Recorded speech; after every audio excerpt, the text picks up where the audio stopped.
మధ్య తీవ్ర ఉద్రిక్తతలు నెలకొన్నాయి. దీంతో సంచలన వ్యాఖ్యలు చేశాడు డొనాల్డ్ ట్రంప్. ఇరాన్ నన్ను చంపాలని చూస్తుందంటున్నాడు ట్రంప్. ఒకవేళ ఇరాన్ నన్ను చంపేస్తే ఏం చెయ్యాలో ఇప్పటికే డైరెక్షన్స్ ఇచ్చానంటూ చెప్పుకొచ్చాడు. ఒకవేళ అదే జరిగితే ఇరాన్ భారీ మూల్యం చెల్లించుకోక తప్పదంటూ ఉన్నాడు ట్రంప్. నన్ను చంపాక ఏం చెయ్యాలి అనే దాని మీద ఇప్పటికే క్లారిటీ ఇచ్చాను, ఆర్డర్స్ని పాస్ చేస్తానంటూ ఉన్నాడు ట్రంప్. ఇంతకు ముందనడు లేనంత భారీ స్థాయిలో ఇరాన్పై బాంబుల వర్షం కురిపించాలని చెప్పాడు ట్రంప్. ఇరాన్కు నన్ను చంపేంత సీన్ లేదని అనుకుంటూ ఉన్నాను అంటూ కూడా చెప్పుకొచ్చాడు. ఇరాన్తో చర్చలు కొనసాగుతున్నాయంటున్నాడు ట్రంప్. ఇరాన్ చేసిన విజ్ఞప్తికి తాము అంగీకరించామంటున్నాడు ట్రంప్.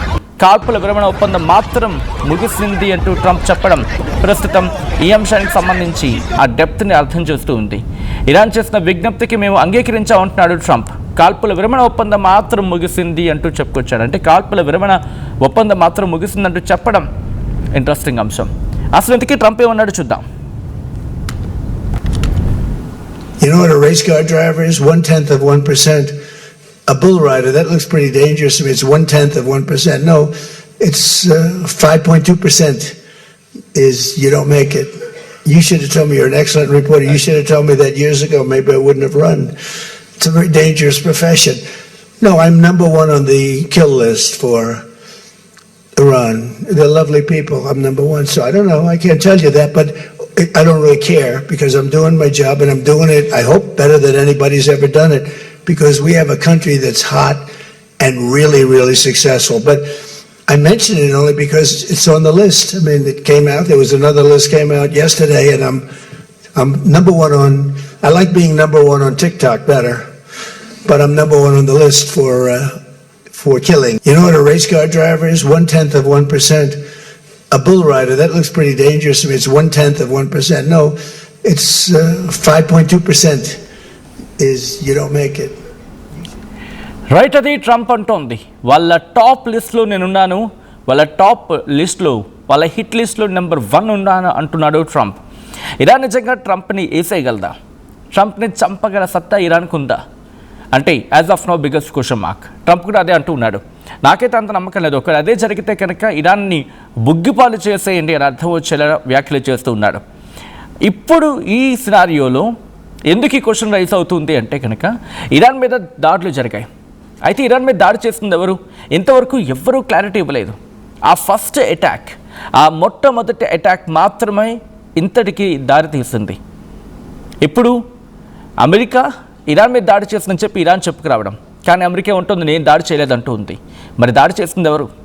అయితే ఆ దాడి తర్వాత అమెరికా స్థావరాలు, అమెరికా మిలిటరీ బేసెస్ ఉన్నాయి కదా పశ్చిమాసియాలో, గల్ఫ్లో ఉన్నాయి కదా, వాటిని టార్గెట్ చేసుకుంది.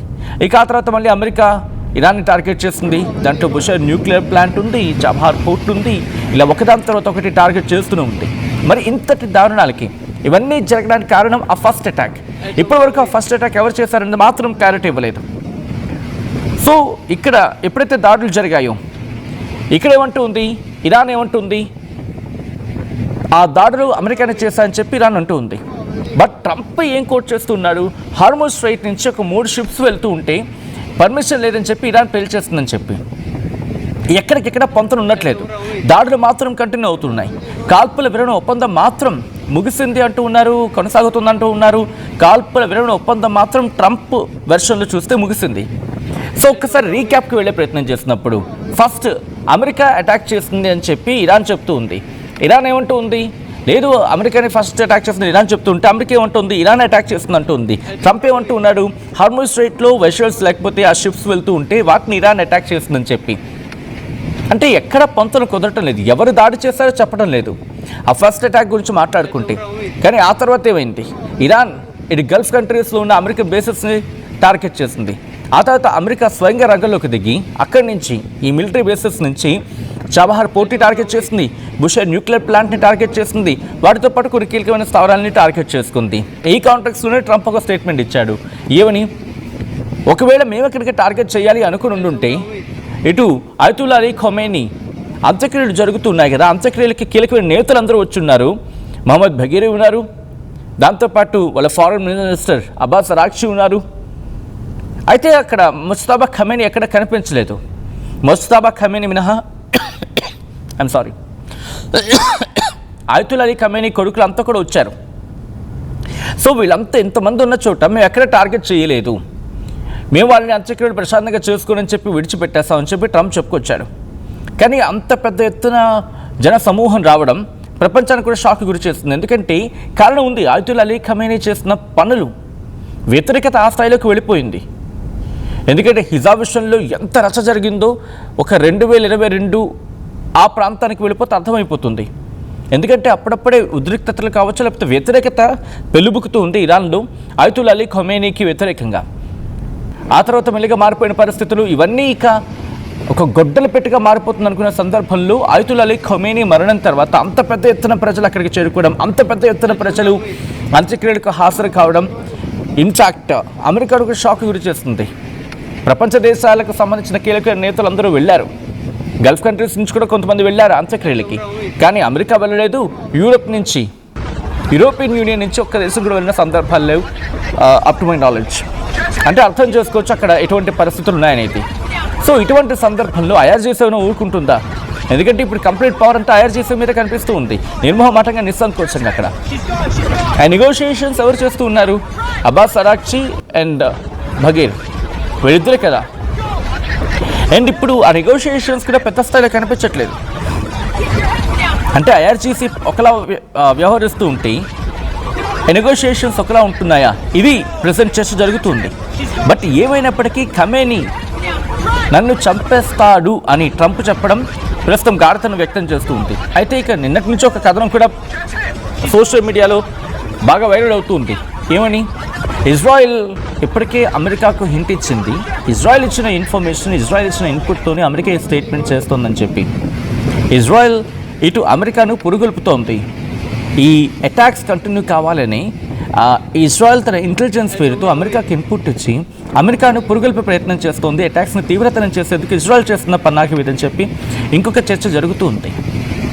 బట్ ఏదేమైనా ఆ దాడి చేసింది ఎవరు ఇప్పటి వరకు క్లారిటీ లేదు, ఇప్పటికీ క్లారిటీ లేదు. ఇంకా చెప్పాలంటే ఆ దాడి విషయం బయటపడితే కనుక ఒక కొలిక్కొచ్చే అవకాశం ఉంటుంది. ఆ తర్వాత మళ్ళీ నెగోషియేషన్స్కి వెళ్తాయా? ట్రంప్ వర్షన్లో చూస్తే నెగోషియేషన్స్కి వెళ్ళే సిచ్యువేషన్ ఎక్కడ కనిపిస్తలేదు. ట్రంప్ భాషలో చెప్పాలంటే తనకు మించి వెళ్ళిపోయింది నెగోషియేషన్ అనే అంశం అనేది. అంటే ఇక నెగోషియేషన్స్కి నేను సిద్ధంగా లేను, వాళ్ళతో మాట్లాడే ప్రసక్తి లేదు, ఇక దాడులు కంటిన్యూ అవుతాయని అర్థం వచ్చేలా ట్రంప్ చెప్పుకొస్తూ వస్తున్నాడు.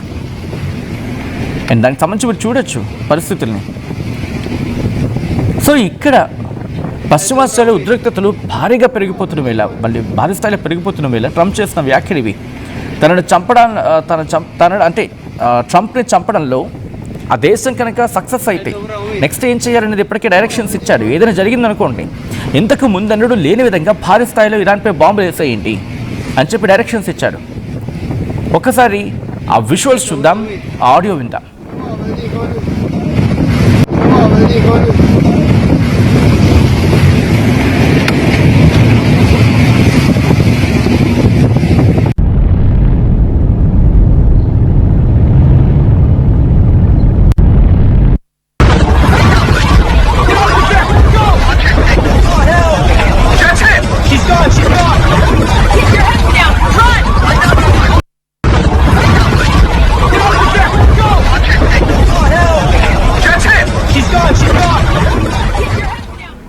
అయితే ఇరాన్తో చర్చలు కొనసాగుతున్న సందర్భంలోనే ఇంతటి చేంజ్ ఎలా సాధ్యమైంది?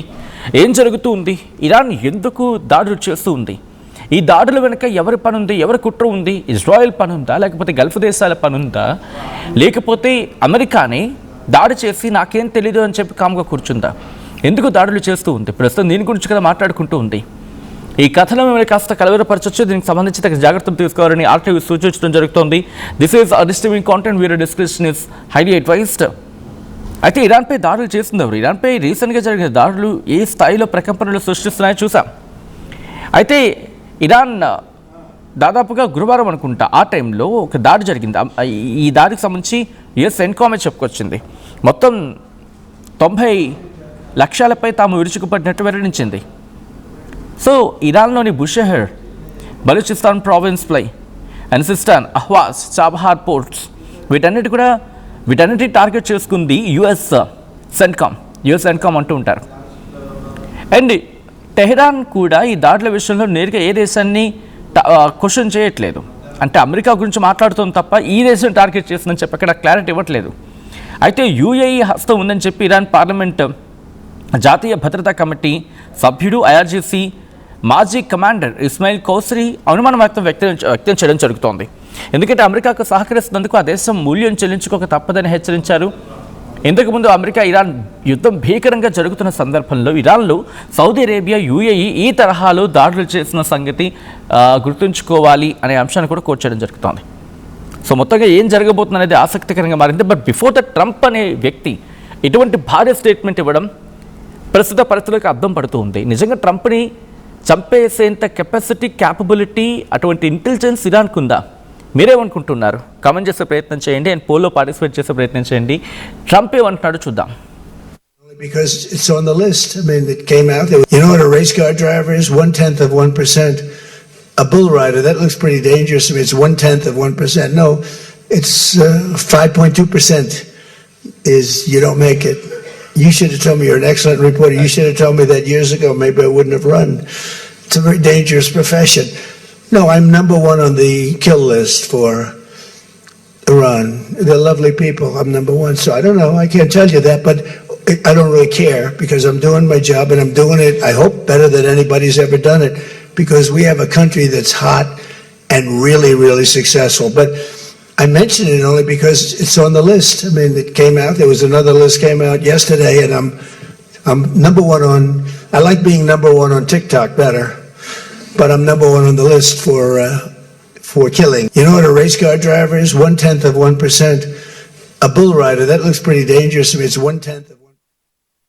తెలంగాణలో అతిపెద్ద ఫ్యామిలీ షాపింగ్ మాల్ మాంగళ్య షాపింగ్ మాల్ ఆర్సీపురంలో అంబేద్కర్ స్టాట్యూ ఎదురుగా జూలై 12న రాశి ఖన్నా చేతుల మీదుగా గ్రాండ్ ఓపెనింగ్. అదిరిపోయే ఇనాగరల్ ఆఫర్స్ అస్సలు మిస్ అవ్వకండి. మాంగళ్య shopping mall, Telangana, Andhra Pradesh, Karnataka. At KL, experience what it feels like to be a true engineer. KL deemed to be university. I'm Gomati, a data scientist and a classical dancer. I'm more than one. At Anurag University, be everyone you dream to be. వస్త్ర ప్రపంచంలో సరికొత్త fashion Kisan fashion mall ఇప్పుడు మన బీరంగుడాలో.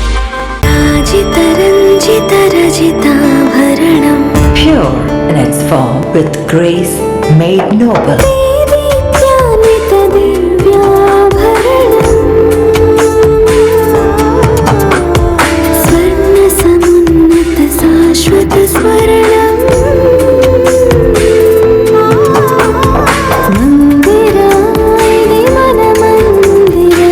Mandira Premium Silver Jewelry by Manipali. Tournament కి ముందు paint ఎలా చేస్తాం?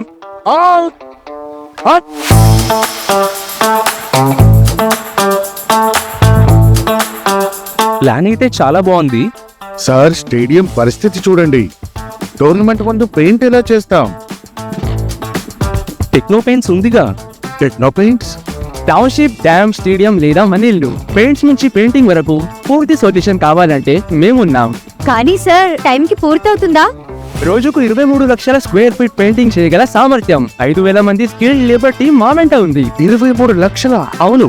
ప్రపంచ స్థాయి రంగులు, అద్భుతమైన షేడ్స్ తో భారతదేశపు అసలైన పెయింట్ మరియు పెయింటింగ్ శక్తిని మేమే. We are Techno Paints. Techno paints.